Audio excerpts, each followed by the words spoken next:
Donc, bienvenue dans cette session Royaume-Uni. Actualité, effectivement, oblige. Ça fait un mois que le Royaume-Uni a quitté le marché unique européen. Et ça fait 4 ans et demi que nous sommes dans ce processus de sortie du Royaume-Uni de l'Union européenne où il s'est passé quand même beaucoup de choses. Et puis, effectivement, doublé de l'effet de la pandémie et d'une année 2020 très mouvementée également. Donc, voilà, effectivement, l'intérêt dont nous avons discuté avec Stratexio d'échanger avec vous aujourd'hui sur la situation au Royaume-Uni, donc les conséquences du Brexit, les mutations du marché, et puis les nouvelles règles du jeu, donc des modes d'intervention peut-être à ajuster, en tout cas un peu différents, pour opérer au Royaume-Uni dorénavant. Donc, je suis effectivement Raphaël Tiral, directeur pour le Royaume-Uni du cabinet de conseil en développement international Expandis, présent au Royaume-Uni depuis une quinzaine d'années. Alors, on va avoir plusieurs points dans cette première partie. Alors, je vais essayer de tenir 35-40 minutes pour laisser de la place aux échanges derrière. On va aborder certains sujets, notamment certains secteurs de l'économie, mais l'idée, c'est aussi de parler peut-être de points plus spécifiques que vous auriez à aborder donc, sur cette problématique Royaume-Uni. Donc, tout d'abord, une situation macroéconomique donc, bien sûr particulière du Royaume-Uni avant même le Covid. Donc, le Royaume-Uni, c'est une économie qui fait 2800 milliards de dollars de PIB, la 6e mondiale et la 2e en Europe derrière l'Allemagne. Et ce fait-là ne changera pas avant, pendant et après le Brexit. Le Royaume-Uni fait partie en Europe des 3 principaux marchés entre effectivement l'Allemagne, la France et donc le Royaume-Uni. Un PIB par habitant de 42 000 dollars donc par an. 1,5% de croissance, c'est à peu près le taux moyen entre, on va dire, 2015 et 2019 au Royaume-Uni, et un taux de chômage très bas à 3,8% de la population active. Ce qu'il faut voir, c'est qu'avant que le Royaume-Uni aborde la phase finale du Brexit et le Covid, les finances du Royaume-Uni étaient plutôt très saines, puisque en fait, le Royaume-Uni avait mis en place 10 ans, dans une période que beaucoup ont appelée d'austérité, depuis la dernière crise financière de 2008-2009. Donc, entre 2009 et 2019, le Royaume-Uni a vraiment effectivement serré les vis, a vraiment effectivement rogné sur ses dépenses, et donc a abordé finalement ce double challenge du Brexit et du Covid dans une situation, en tout cas des finances gouvernementales saines. À noter également dans les échanges, donc bien sûr le Royaume-Uni, 2e économie en Europe, mais fortement consommatrice de biens et équipements de tout le continent européen notamment. Et vous voyez les échanges effectivement entre le Royaume-Uni et l'Europe, avec un déficit sur les biens et marchandises de près de 100 milliards de livres sterling par an. Donc effectivement, le Royaume-Uni, bien sûr, a plus de la moitié de son commerce extérieur avec l'Union européenne. Et même si effectivement des évolutions sont à noter depuis le Brexit, il reste que les grandes masses sont quand même les mêmes. Alors, cette année 2020, donc, qui s'est achevée, et la gestion du Covid au Royaume-Uni, le gouvernement britannique a décidé de soutenir massivement les acteurs économiques au Royaume-Uni et donc de financer un petit peu les pertes de certains secteurs économiques. On estime à fin 2020 que le coût des mesures Covid pour les finances britanniques était autour de 280 milliards de livres sterling. Donc, c'est un montant énorme qui représente à peu près 10 points de PIB. Et notamment, ce qui a coûté beaucoup, c'est le système qu'on appelle ici au Royaume-Uni Furlough, qui est un système de chômage partiel où le gouvernement britannique en fait, a payé pendant, d'ailleurs, et continue à le faire jusqu'à mars 2021, 80% des salaires des salariés qui ont perdu leur activité, ou en tout cas qui n'ont pas pu opérer, qui n'ont pas pu travailler en fait, pendant les périodes de confinement et autres. Donc, c'est effectivement un interventionnisme majeur et assez inédit au Royaume-Uni, qui est plutôt une économie libérale à la base, mais voilà, donc un interventionnisme majeur en 2020. À fin 2020, Donc la dette du pays au global sur PIB est aux alentours de 100%, donc en fait 100% du PIB. Et le taux de chômage a un peu monté effectivement, donc aux alentours de 5% de la population active, mais reste effectivement faible du fait de cette aide du gouvernement au paiement des salaires. Et donc effectivement, qui a permis aux entreprises de ne pas avoir à licencier grâce à cette aide gouvernementale. En termes de croissance de l'économie, de prévision, alors 2020 est fini, mais les chiffres ne sont pas encore tombés, donc on est encore un petit peu dans les forecasts, on va dire, pour 2020. Mais on estime qu'effectivement l'économie britannique est en récession, donc de 11% du PIB en 2020. Donc c'est effectivement une baisse, bien sûr, très significative et inédite depuis la Deuxième Guerre mondiale. Et on estime que la reprise au Royaume-Uni se fera sur 2 ans. Donc ça, c'est l'Office national des statistiques britannique qui le dit à ce stade. Donc sur 2 ans, une reprise avec une croissance 2021 à 5,5 et en 2022 à 6,6. Donc en fait, voilà, il y a un retour à la normale un petit peu en fin 2022. À noter la livre sterling, qui intéresse bien sûr les exportateurs, ou en tout cas ceux qui commercent avec le Royaume-Uni. La livre est plutôt stable depuis 4 ans, en fait, depuis le référendum sur le Brexit, aux alentours de entre 1,10 et 1,15 euros. Basse, bien sûr, puisque il y a encore peut-être 6 ou 7 ans, elle est montée jusqu'à 1,50, 1,50 €. Donc, elle est considérée comme basse, elle est stable, elle remonte un petit peu depuis le début janvier, mais ça reste assez timide. Donc, je pense qu'on est dans ce phénomène de clarification un peu des flux de clarification des scénarios pour le futur du Royaume-Uni. Mais c'est vrai que voilà, la livre est toujours effectivement un peu basse.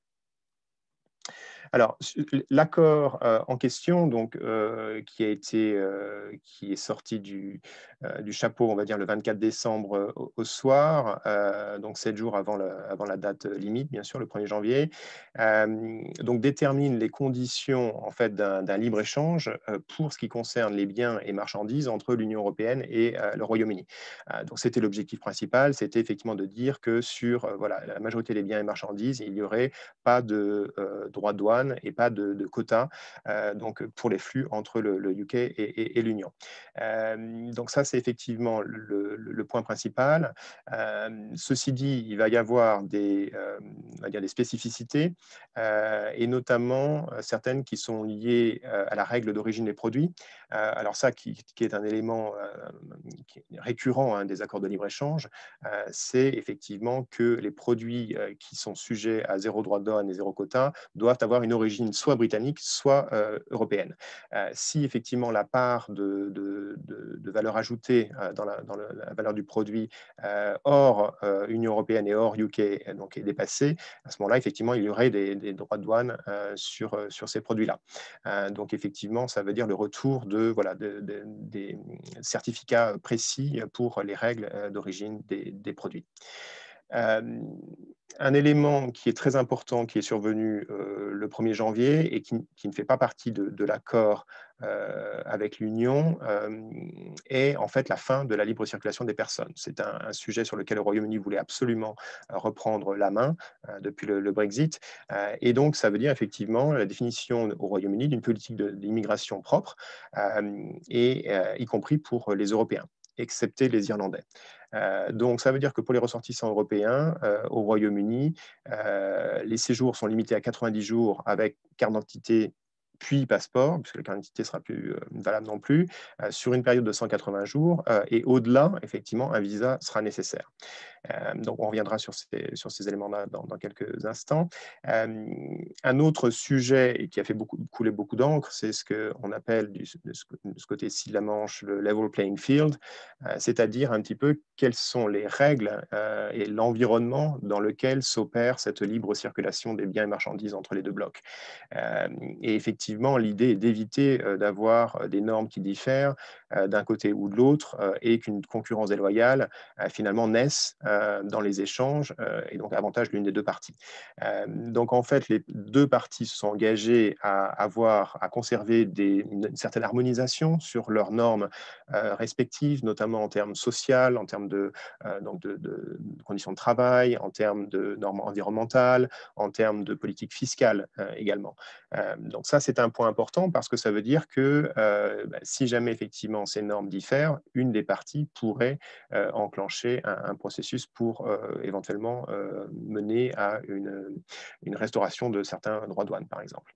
À noter dans ce contexte-là aussi que le Royaume-Uni donc met en place ses propres normes et sigles. Donc les produits normes CE vont progressivement migrer vers les produits dits UKCA, donc normes UK, dans une période de transition de 2 ans, donc entre le 1er janvier 2021 et le 31 décembre 2022. Donc les produits, progressivement, qui vont être commercialisés au UK, vont devoir effectivement être UKCA et donc effectivement respecter les normes britanniques qui seront peut-être celles européennes si le UK n'a pas fait évoluer les normes de son côté ou des normes propres si effectivement il décide de les faire évoluer. Alors, les deux parties ont quand même choisi de maintenir un certain niveau de coopération dans certains secteurs, notamment la recherche, l'innovation, l'espace. Mais c'est vrai que, par exemple, le Royaume-Uni avait décidé également de se retirer de certains programmes européens comme Erasmus et le partage de données concernant le terrorisme. Il faut noter quand même que des discussions sont toujours en cours sur un certain nombre de sujets. Voilà, les biens et marchandises sont traités par l'accord de libre-échange, mais il y a quand même d'autres sujets qui sont encore en discussion. J'en parlais tout à l'heure dans le cas on va dire de normes qui évoluent drastiquement d'un côté ou de l'autre et donc qui généreraient des conflits potentiels. Donc un système d'arbitrage a été mis en place dans l'accord qui dit que s'il y a un conflit entre les deux parties, bah voilà, un arbitrage indépendant sera mis en place. Le Royaume-Uni avait décidé en tout cas, avait mentionné à l'Union qu'il ne voulait pas du tout entendre parler de la Cour européenne de justice. Et donc, c'est pour ça, effectivement, que la CEJ n'est pas impliquée dans cet arbitrage-là, mais que c'est un arbitrage indépendant qui sera mis en place. Et enfin, ce qui n'est pas couvert par l'accord concerne une grande partie des services, en fait, et notamment services financiers. Donc, même si c'est vrai que le Royaume-Uni est fortement déficitaire en biens et marchandises, donc importe beaucoup plus qu'il n'exporte, c'est l'inverse sur les services, et notamment financiers. Donc, l'économie britannique est fortement exportatrice de services financiers, et c'est ce qui fait une des richesses du pays, bien entendu. Donc, sur le papier, le Royaume-Uni a perdu le passeport européen en termes de capacité à opérer dans les services financiers dans tous les pays de l'Union. Dans la pratique, les banques britanniques ont quand même eu des filiales, ou en tout cas des établissements dans lesquels ils ont des participations en Europe, donc continuent à opérer effectivement sur certains services. Mais c'est vrai que les discussions sont toujours en cours sur les services financiers pour établir vraiment les règles du jeu donc dans un contexte post-Brexit. Alors, effectivement, même si c'est vrai qu'il y a donc un accord dit de libre-échange sur les biens et marchandises, il y a néanmoins un retour de la frontière physique entre les deux blocs. Et ça, c'est un point important, puisqu'effectivement, depuis 45 ans, il n'y avait plus de frontières. Donc, effectivement, c'est un retour. Donc, ça veut dire qu'effectivement, la gestion dite intracommunautaire des flux avant le Brexit, donc avec en gros des transactions basées sur des factures commerciales et la DEB, c'est-à-dire la déclaration d'échange de biens, ce système-là est abandonné pour le Royaume-Uni. Et donc, il y a un retour effectivement de déclaration export et déclaration import lors du passage de la frontière, donc le tunnel ou le ferry. Donc, deux systèmes ont été mis en place, l'un du côté européen et l'autre du côté britannique, fortement dématérialisés. Ça veut dire qu'effectivement, les déclarations sont faites le plus possible pour les acteurs en ligne, avec effectivement des barcodes qui sont scannés à l'embarquement à Calais, par exemple, et effectivement, et ensuite du côté britannique, et les déclarations se font ensuite en ligne. Donc ça, c'est effectivement le principe. Donc c'est un nouveau processus en 9 étapes, hein, donc contrairement à 2 étapes avant le Brexit. Donc effectivement, il y a un processus vraiment à suivre. Et sinon, effectivement, les camions risquent d'être arrêtés et bloqués à la frontière, en fait, hein, si effectivement les papiers manquent. Donc ça, c'est vraiment effectivement clé dans cette mise en place du Brexit. Alors, on en parlait tout à l'heure, donc la libre circulation des personnes donc, est terminée entre l'Union et le UK. Donc, pour ce qui concerne les ressortissants européens qui veulent travailler au UK après le 1er janvier, ils doivent obtenir un visa. Le visa de base pour pouvoir travailler au UK s'appelle le Skilled Worker Visa, et qui est un système de visa à points. Ça veut dire qu'effectivement, il y a un certain nombre de critères qui sont définis, et plus vous remplissez les critères, plus vous avez de points, et il faut un minimum de 70 points pour effectivement avoir ce visa-là. Donc ça, c'est un changement bien sûr important. Et également, donc ce système-là est lié aussi au fait que l'employeur, donc l'entreprise britannique qui veut recruter des ressortissants européens, doit avoir une licence de sponsor. Et cette licence de sponsor doit être donc demandée au Home Office avec un dossier effectivement soumis. Donc c'est vraiment une double procédure, d'une part de l'employeur pour avoir cette licence de sponsor et pour l'employé d'avoir effectivement ce visa de travail. À noter que les VIE français, donc un système bien français donc pour les jeunes professionnels, n'ont toujours pas de statut clair au Royaume-Uni post 1er janvier. Donc on ne sait pas, hein, et j'en discutais encore avec Business France récemment, exactement sous quel type de visa ils vont devoir, quel type de visa ils vont devoir avoir pour pouvoir opérer et travailler au Royaume-Uni. Donc c'est un souci effectivement, mais les autorités françaises notamment sont en lien avec le Home Office pour trouver une solution à cette situation. Alors, après avoir passé en revue donc, les points un peu génériques hein, de l'accord et qu'est-ce qui est inclus et non inclus, on peut regarder certains secteurs d'activité. Alors, on n'a pas pu tous les traiter ici, mais l'idée effectivement d'en traiter les principaux et de voir un petit peu la mécanique. L'agroalimentaire est un secteur majeur au Royaume-Uni, bien entendu, de par la population de 65 millions d'habitants à nourrir, entre guillemets, et surtout aussi puisque ce secteur-là est fortement importateur, puisque le Royaume-Uni ne produit pas suffisamment pour bien sûr nourrir la population locale. Donc ce secteur est estimé à plus de 200 milliards de livres sterling, et donc la moitié des produits sont importés, et 30% du total de l'Union européenne. Donc c'est effectivement un secteur stratégique. Donc dans ce contexte Brexit-là, ça veut dire quoi? Ça veut dire qu'effectivement, les autorités européennes n'ont plus la main sur les réglementations liées aux produits agroalimentaires au Royaume-Uni. C'est le DEFRA, donc le Department of Environment, Food and Rural Affairs, donc le département de l'alimentation et de l'agriculture, qui reprend la main par rapport à ces sujets-là, et notamment avec des agences gouvernementales qui sont la FSA et la APHA, qui sont donc les Food Safety Agency et Animal and Plant Health Authority, donc qui définissent effectivement les règles un petit peu des produits qui peuvent être commercialisés localement. Et à noter également, bien sûr, le retour de contrôles sanitaires et phytosanitaires accrus à la frontière du fait effectivement de ce retour à la frontière. Et également dans le secteur donc là plutôt agricole, dans l'amont, donc la PAC ne s'applique plus pour bien sûr le Royaume-Uni, donc les agriculteurs britanniques ne bénéficient plus des subventions de la PAC. Donc le gouvernement britannique s'est engagé à maintenir l'équivalent des subventions de la PAC aux agriculteurs locaux pendant 2 ans, et ensuite de définir une politique agricole propre. Donc il y a beaucoup de challenges par rapport aux mutations de l'agriculture britannique, hein, du fait du Brexit notamment, pour augmenter le taux d'autosuffisance donc alimentaire britannique. Le cas particulier de la pêche, donc effectivement, qui a fait couler beaucoup d'encre dans les négociations. Donc, en gros, un accord a été trouvé, une transition de 5 ans et demi est en place, donc jusqu'à juin 2026.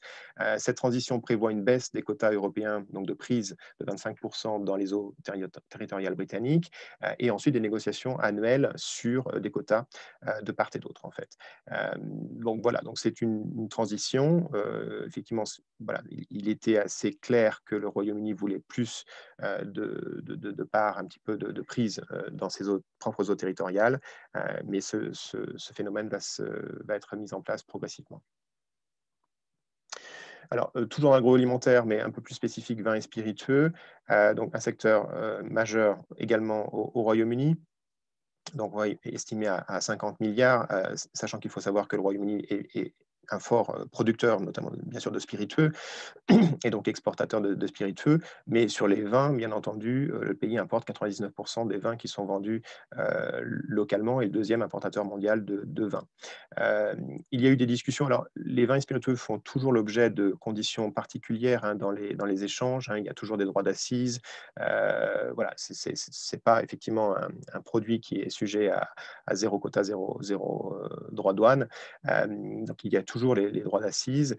Mais effectivement, il y avait un questionnement par rapport à des tests en laboratoire et un formulaire VI1 qui aurait été demandé en fait, finalement à tous les exportateurs et qui, au dernier moment, a été abandonné.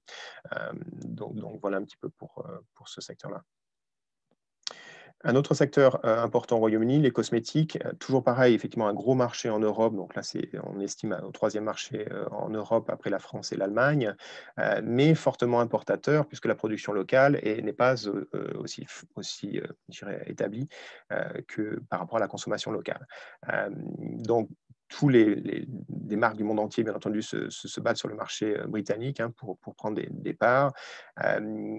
Il est à noter donc bien sûr que les règlements européens ne s'appliquent plus au Royaume-Uni, donc concernant les cosmétiques, et que en fait finalement le Royaume-Uni demande maintenant à ce qu'un représentant local soit appointé pour représenter la marque cosmétique et si besoin avoir à soumettre des dossiers cosmétiques spécifiques aux autorités locales. Donc ce rôle-là dans les cosmétiques qui peut être joué par les importateurs ou les distributeurs, mais c'est vrai qu'on attend de voir un petit peu comment les régulateurs locaux vont réagir par rapport effectivement à cette donne-là. Un autre secteur stratégique, alors on a mis automobile et aéronautique ici en commun. Alors, contrairement à une idée reçue qui effectivement dit que le Royaume-Uni s'est désindustrialisé très fortement, c'est partiellement vrai, mais l'aéronautique n'a pas été, on va dire, dans cette tendance-là, puisque le secteur aéronautique britannique est un secteur énorme. Vous savez bien sûr que toutes les ailes des Airbus sont produites au Royaume-Uni, les moteurs également avec Rolls-Royce. Donc une supply chain très complexe, une interdépendance des usines de part et d'autre de la Manche, et des flux multiples, bien sûr, de pièces, sous-assemblage et pour atteindre les sites d'assemblage finaux. Donc ces industries-là étaient très inquiètes, bien entendu, des discussions du Brexit, puisque de plus en plus de friction à la frontière fait que ça complexifie ces flux-là. Visiblement, en fait, dans l'accord, des conditions pour ces acteurs-là ont été trouvées, puisque après la conclusion de l'accord, des entreprises comme Nissan, par exemple, qui est un très gros site en Angleterre, a finalement accueilli l'accord positivement et le considère comme un avantage compétitif. Donc en fait, effectivement, voilà, donc des solutions ont été trouvées pour ces acteurs-là. Il faut savoir qu'au plus fort des négociations sur le Brexit, un acteur comme Airbus avait une équipe de 30 personnes spécifiquement dédiées au Brexit. Donc pour effectivement voilà, évaluer un petit peu les différents scénarios post-Brexit. Enfin, dernier secteur, celui des dispositifs médicaux et au sens large du secteur de la santé au Royaume-Uni, un secteur majeur, bien sûr une population vieillissante avec un fort pouvoir d'achat, des investissements également avant même le Covid du gouvernement qui avait été annoncé et donc sur un volume très important, hein. Johnson avait annoncé il y a plus d'un an 40 nouveaux hôpitaux au Royaume-Uni en 10 ans. Et des dépenses de santé qui augmentent chaque année, bien entendu. Alors, sur ce sujet-là et spécifiquement sur celui des dispositifs médicaux, les dispositifs médicaux font bien sûr l'objet en Europe d'une réglementation harmonisée, commune, donc propre, et qui a été actualisée récemment. Donc, les dispositifs médicaux vont de classe 1 à classe 4 selon leur sophistication et leur impact sur la santé. Donc, il faut savoir qu'au Royaume-Uni maintenant, c'est la MHRA qui est l'autorité locale donc de la santé et qui régit tout ce qui est dispositifs médicaux notamment. Le MHRA a notamment approuvé les vaccins contre le Covid d'ailleurs, donc on en a beaucoup entendu parler. Donc c'est maintenant le MHRA qui définit les normes locales en termes de dispositifs médicaux notamment. Et une des mesures que le MHRA a implémentées depuis le 1er janvier, c'est d'imposer également la présence d'un représentant physique pour toute entreprise qui commercialise ces dispositifs médicaux au Royaume-Uni et qui doit être le contact privilégié du MHRA. Donc là, ça veut dire effectivement pour les acteurs, notamment européens, qui commercialisent des dispositifs médicaux au Royaume-Uni, une adaptation un petit peu de leur setup si elles n'ont pas déjà une présence locale. Et dans ce cas-là, il sera plus difficile de demander à un distributeur ou un importateur de jouer ce rôle-là, étant donné effectivement les obligations spécifiques en termes de normes et de certification médicale sur ces produits-là. Alors voilà un petit peu brièvement brossé certains secteurs, mais en règle générale, sachant que la grande majorité des entreprises, notamment françaises, se sont préparées bien sûr à ce Brexit-là, mais pour celles qui sont encore dans un processus de réflexion, l'idée est pour votre secteur d'activité d'identifier les autorités britanniques de tutelle donc du secteur en question et de suivre leurs publications, leur réglementation, les évolutions effectivement éventuelles qu'ils partagent, voilà, pour effectivement être en prise directe avec cet environnement-là réglementaire pour votre offre au Royaume-Uni. Également, identifier les associations professionnelles britanniques donc, du secteur en question et les contacter. Elles sont là pour, bien sûr, défendre l'activité du secteur au Royaume-Uni et pour répondre aux questions des entreprises de ce secteur-là, y compris internationales. Si vous avez des problématiques, bien sûr, physiques, donc il ne faut pas hésiter à contacter, bien sûr, des transitaires, des transporteurs. Pour les procédures d'import et d'export, certaines entreprises françaises se sont vues, on va dire, notifiées par leurs transporteurs le fait qu'ils arrêtaient de servir le Royaume-Uni parce qu'ils n'avaient pas forcément envie de développer l'expertise pour faire les déclarations import-export. Donc, il faut trouver effectivement des entreprises qui le font. Il y en a bien entendu beaucoup. Mais donc voilà, effectivement, il faut trouver le bon partenaire pour effectivement faire ces procédures de transit et d'import-export. Si vous avez les contacts avec les importateurs, distributeurs détaillants britanniques, bien sûr, gardez le contact avec eux sur ces problématiques-là. Certains ont fait le choix finalement d'être l'importateur des produits, d'autres font le choix de ne pas l'être, et auquel cas, effectivement, il faut trouver parfois des solutions. Et puis, bien sûr, contacter des consultants spécialisés, alors, comme nous, pour effectuer un petit peu des cartographies actualisées du marché avec les réglementations en cours et des recherches de partenaires justement spécifiques à ces nouvelles donnes. Au Royaume-Uni, avant le Brexit, enfin, en tout cas, entre la France et le Royaume-Uni, on estimait que 120 000 entreprises commerçaient entre les deux pays, dont 60 000, en fait, ne faisaient pas de commerce extra-communautaire. Donc, c'est effectivement un volume très important. Alors, bien sûr, sur ces 120 000 entreprises-là, on va dire que 20 000 représentaient la quasi-totalité des flux, on va dire, voilà, avaient des flux réguliers et conséquents. Et sur ces 20 000-là, 3 000 avaient une filiale au Royaume-Uni. Ou bien un autre type de présence, une société sœur ou des participations, etc., etc. Donc, c'est vrai que dans ce contexte-là, Donc beaucoup, encore une fois, se sont adaptés, hein. L'idée est, pour celles qui veulent continuer à commercer avec le Royaume-Uni, souvent de se rapprocher un peu plus de leurs clients, britanniques, pour ne pas finalement les abandonner, avec un contexte, voilà, post-Brexit et avec, une frontière et avec effectivement une concurrence internationale, toujours forte. Donc c'est effectivement, même si parfois ces entreprises-là ont dû adapter leur flux physique, encore une fois, leur gestion administrative parfois, et voire de trouver de nouveaux partenaires effectivement, au Royaume-Uni. Dans ce contexte post-Brexit, et notamment au sujet des contrats commerciaux, il est vrai que, voilà, certains contrats ont dû être négociés ou doivent l'être, notamment pour prendre en compte effectivement cette frontière et les incoterms. Dans un contexte intracommunautaire, l'incoterm DDP, donc livret, taxes payées, et cetera, est la norme parce qu'effectivement, il n'y a pas de frontières. Dans un contexte post-Brexit, il faut faire plus attention à ça, et notamment qui est l'importateur du côté Royaume-Uni dans un contexte export. Donc, il faut vraiment regarder ces incoterms plus précisément. À noter qu'il est toujours possible pour une entreprise française de s'enregistrer au Royaume-Uni pour y importer ses propres produits et donc payer la TVA localement. Donc ça, c'est effectivement, c'est toujours possible et nous le faisons pour un certain nombre de clients en ce moment. C'est souvent vu comme une situation transitaire quand même, ceci dit, parce qu'à partir d'un moment où les volumes se développent, une présence plus locale est souvent souhaitée. Également à noter qu'une entreprise française peut s'enregistrer au Royaume-Uni pour procéder à l'embauche d'un salarié en contrat local.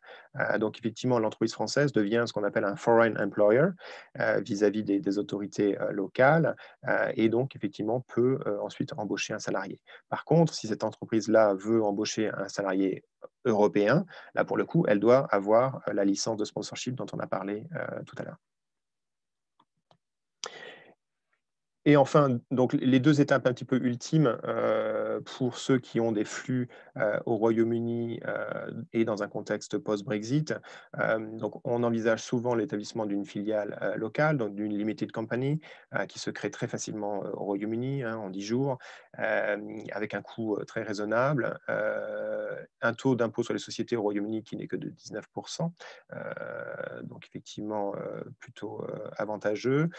Et bien sûr, pour pouvoir livrer, facturer ses clients britanniques localement, potentiellement avoir un stock ou en tout cas un partenaire logistique sur place, pouvoir embaucher, pouvoir communiquer vis-à-vis de ses clients britanniques. Donc ça, c'est effectivement, à partir d'un certain volume d'affaires, une option à envisager, notamment pour pallier à un risque de ce qu'on appelle de requalification en établissement permanent. Pour les entreprises qui ont un volume d'export de la France vers le UK, le fisc britannique peut à un moment donné dire effectivement ce volume d'activité doit être taxé localement, puisque il est fait avec des clients britanniques. Donc en tout cas, ce schéma-là pallie à ce risque-là. Et également, donc dans un contexte post-Brexit et également dans un contexte, on va dire de confinement ou de règles limitant les mouvements des personnes, il est possible finalement d'appointer des gens comme nous, comme des consultants spécialisés, comme bureau commercial de représentation au Royaume-Uni. Donc ça, c'est effectivement une possibilité pour les entreprises françaises qui finalement ne les oblige pas à créer une filiale pour embaucher localement, mais qui effectivement permet d'avoir quelqu'un sur place qui les représente commercialement et qui prospecte ou développe des comptes clients ou gère des partenariats au fil de l'eau. Donc ça, c'est effectivement une solution que nous proposons constamment pour les entreprises que nous accompagnons pré- et post-Brexit. Voilà un petit peu, donc effectivement, cette présentation s'achève. Donc, on a plus de temps pour les questions-réponses. Et je vous remercie pour votre attention.